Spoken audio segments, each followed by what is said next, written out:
Bismillahirrahmanirrahim. Assalamualaikum warahmatullahi wabarakatuh. Kembali lagi dengan channel saya Yusolihah Yusuf.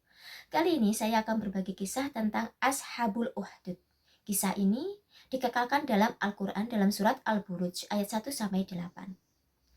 Kisah ini terjadi di sekitar Jazirah Arab, tepatnya di daerah Yaman.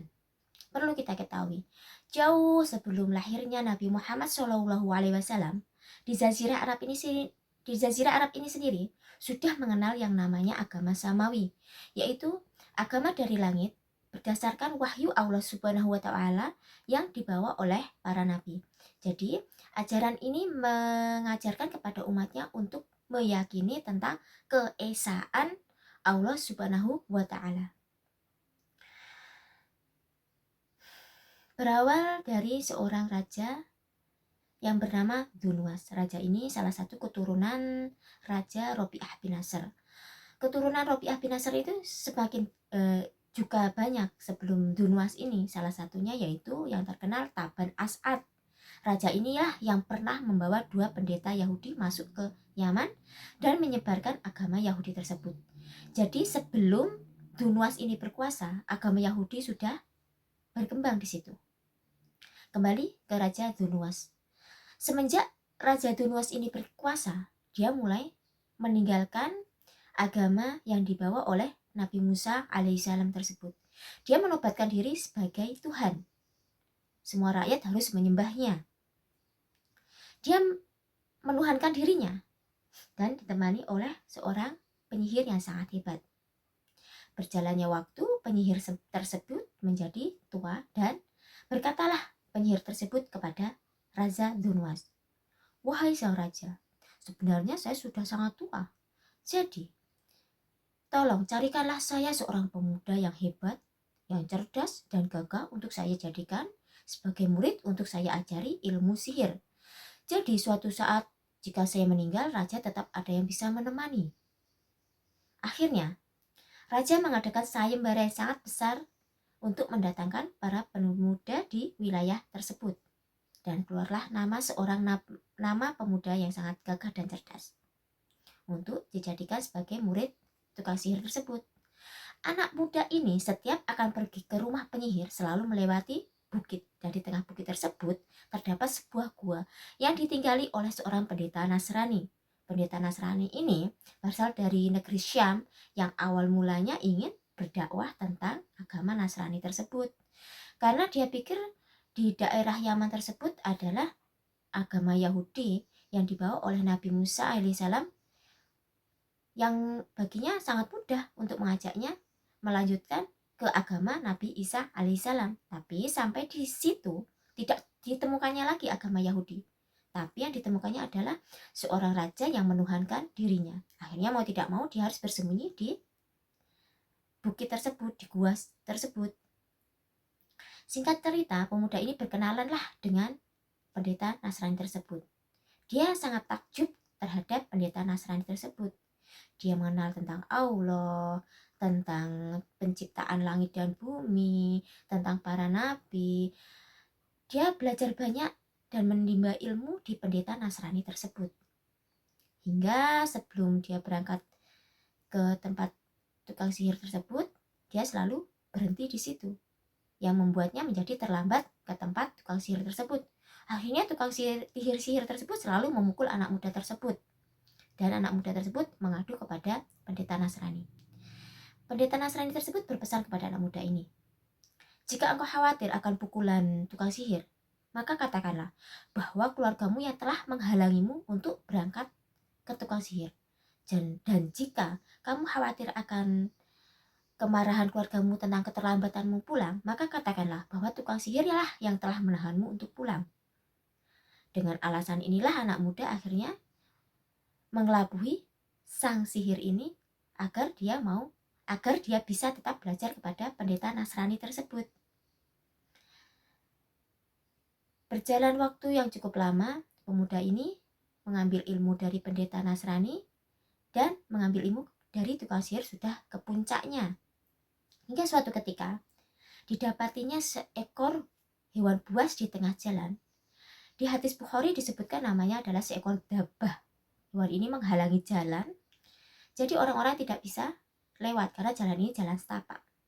Dan orang-orang tersebut melihat ada anak muda, murid tukang sihir ini, dan minta tolong. Akhirnya anak muda ini bergumam, baiklah, ini saatnya saya membuktikan mana yang harus saya ikuti, apakah pendeta Nasrani ataukah si tukang sihir ini. Akhirnya anak pemuda ini mengambil batu kecil dan melemparkannya ke hewan tersebut dengan mengucapkan Bismillahi Allahu Akbar. Dan seketika itu hewan buas itu mati. Orang-orang di sekitar situ melihatnya dan bergumam, wah hebat sekali sihirmu anak muda. Sang anak pun menjawab, ini bukan ilmu sihir, tapi Robkulah yang telah membunuh hewan tersebut. Semenjak kejadian itu, anak ini sudah tidak mau datang lagi ke tempat penyihir. Dan dia menceritakan kejadiannya yang telah ia alami kepada pendeta Nasrani tersebut. Dan pendeta Nasrani itu mengatakan, wahai muridku, kini kau telah menunjukkan kepadaku bahwa kau lebih hebat daripada aku. Di masa yang akan datang, kau akan mengalami ujian yang lebih berat. Jadi tolong jangan beritahu tentang aku. Pesan pendeta Nasrani kepada anak tersebut. Akhirnya, anak ini diberi karomah oleh Allah Subhanahu wa Ta'ala.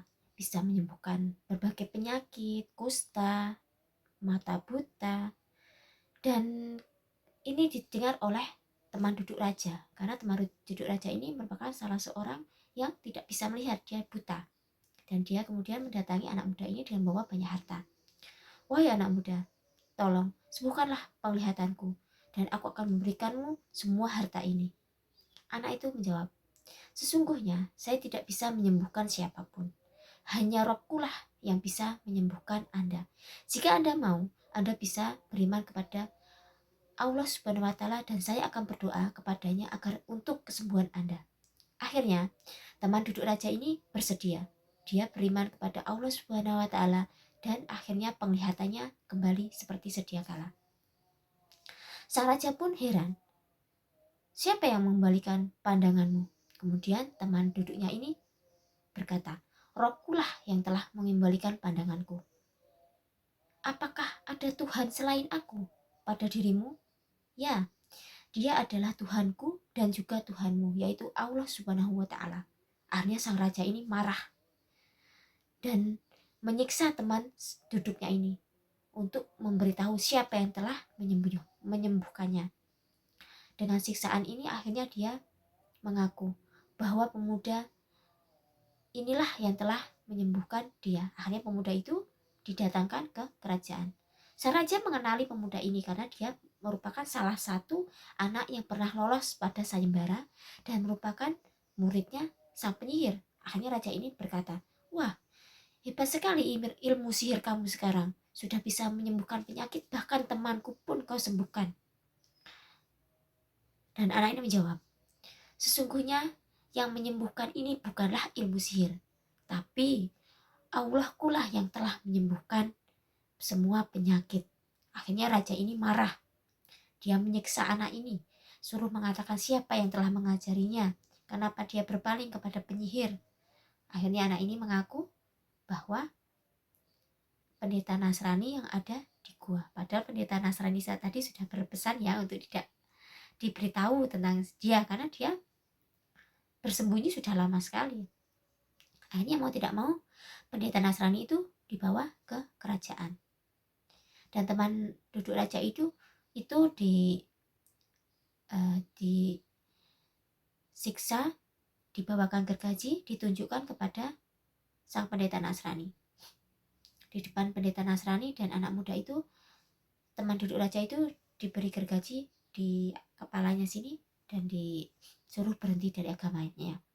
Kamu jika tidak mau berhenti dari agamamu, maka aku akan membelahmu menjadi dua. Tapi sang teman raja ini tidak mau. Akhirnya dia dibelah menjadi dua dan meninggal. Selanjutnya, sang pendeta Nasrani juga demikian. Tidak mau. Dia enggan untuk meninggalkan agamanya dan kemudian dibelah menjadi dua dan meninggal. Giliran anak muda ini, sang raja masih berharap agar dia mau kembali menjadi penyihir. Sehingga dia memanggil pengawalnya untuk membawanya ke atas gunung. Bawa anak ini ke atas gunung. Jika dia mau kembali ke kepadaku dan meninggalkan agamanya, maka bawa kembali dia ke kerajaan. Jika tidak mau, maka lemparkanlah dari gunung itu. Akhirnya selama perjalanan anak itu mendakwahi para pengawal. Kembalilah kepada Allah Subhanahu wa taala. Sebenarnya Dzunwas itu bukanlah Tuhan, melainkan dia juga sama seperti kita, hamba Allah nih. Tapi para pengawal tidak mendengarkan. Hingga akhirnya sang pemuda ini berdoa kepada Allah yang artinya, ya Allah, ambil alihlah orang-orang ini.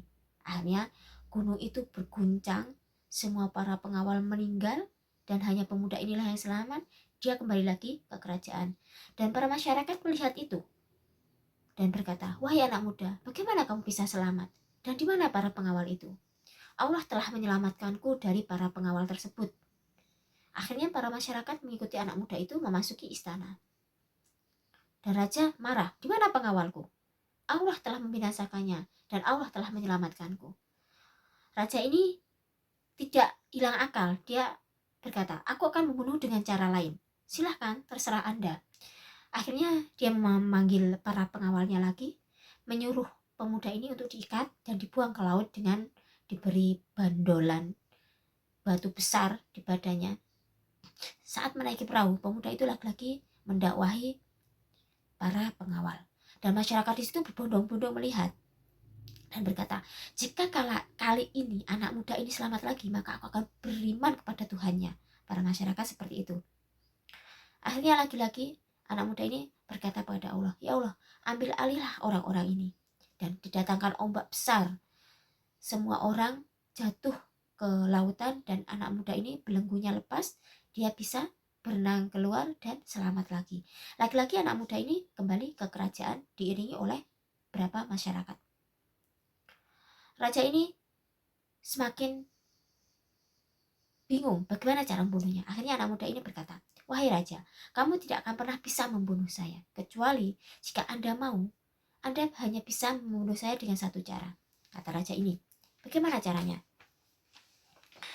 Kumpulkanlah penduduk Anda semuanya di dataran dan ikatlah saya, kemudian ambil busur pada saya dan lepaskan panah itu kepada saya dan sambil berucap dengan sangat keras, Bismillahirrohmanirrohim, artinya dengan nama Allah Tuhannya anak ini, dengan sangat keras. Akhirnya raja itu setuju.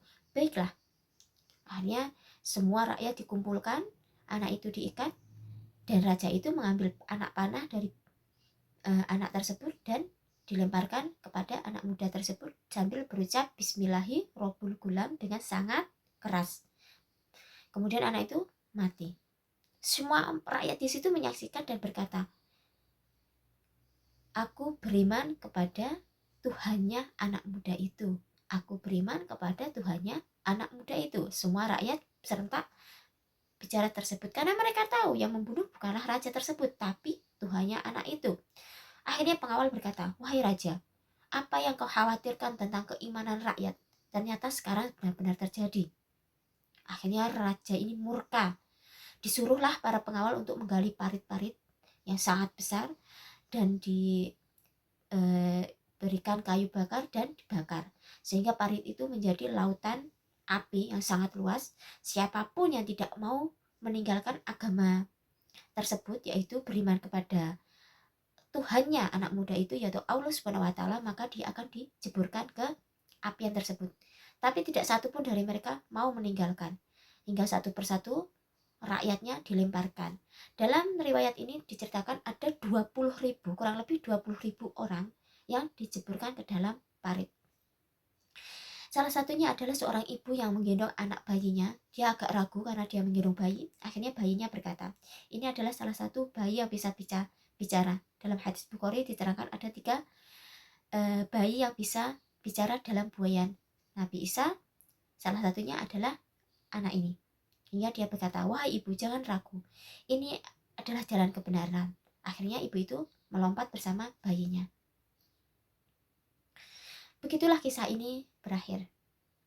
Sehingga rakyat kurang lebih 20.000 rakyat yang beriman hanya karena dia beriman kepada Allah Subhanahu wa taala dan tidak mau meninggalkan, raja ini membunuh mereka satu persatu ke dalam api tersebut. Karena saya sangat prihatin ya, sehingga saya mencari-cari bagaimana dengan nasib Raja Dunwas ini, kematiannya. Dan ditemukan sejarah meriwayatkan ada satu orang yang selamat dari 20.000 orang tersebut. Dia berlari menyeberangi lautan dan dia minta bantuan kepada raja. Di situ riwayatnya sangat panjang ya, tapi akhirnya orang ini mendapat bantuan dari Raja Najasyi. Raja Najasyi, dia merupakan salah seorang penganut agama Nasrani yang nanti tempat hijrah teman-temannya Nabi Muhammad SAW. Akhirnya dia membantu membawa pasukan yang dipimpin oleh Iryad dan Abraha. Abraha ini pasti teman-teman sudah kenal ya, nanti yang akan memimpin pasukan gajah untuk menghancurkan Ka'bah. Inilah dia yang telah membantu dalam membantai Raja Dunwas ini. Karena akhirnya Raja Dunwas ini dia meninggal pada saat penyerangan oleh Iryad dan Abraha tersebut. Pertolongan dari Raja Najasyi. Jadi jangan enak-enak saja setelah kita menyiksa orang, membunuh orang, dia pikir dia akan selamat. Tidak, Allah Maha mengetahui bagaimana caranya. Akhirnya Raja Dunwas ini pun juga meninggal di tangan Iryad dan Abraha. Ini lantarannya semuanya Allah, semuanya dari Allah, tapi ini lantarannya seperti itu, berkat salah satu orang dari 20.000 tersebut yang lolos minta bantuan dan menceritakan kejadian-kejadian yang mengatakan bahwa 20.000 orang rakyat kerajaan Yaman dibakar hanya karena dia beriman kepada ajaran Nabi Isa alaihissalam. Demikianlah kisahnya. Jika ingin lebih paham, bisa mentadaburi ayat Al-Buruj ayat 1-10, bisa dibaca bersama maknanya. Dan untuk memperjelas bisa cari tafsirannya Ibnu Katsir atau bahkan tafsir-tafsir yang lainnya. Demikianlah, mudah-mudahan ilmu ini bermanfaat, cerita ini bermanfaat bagi kita semuanya, termasuk saya. Saya sendiri sangat prihatin ya, hanya karena iman kepada Allah, kenapa harus dibunuh? Ya, begitulah kisahnya. Barakallahu fikum. Assalamualaikum warahmatullahi wabarakatuh.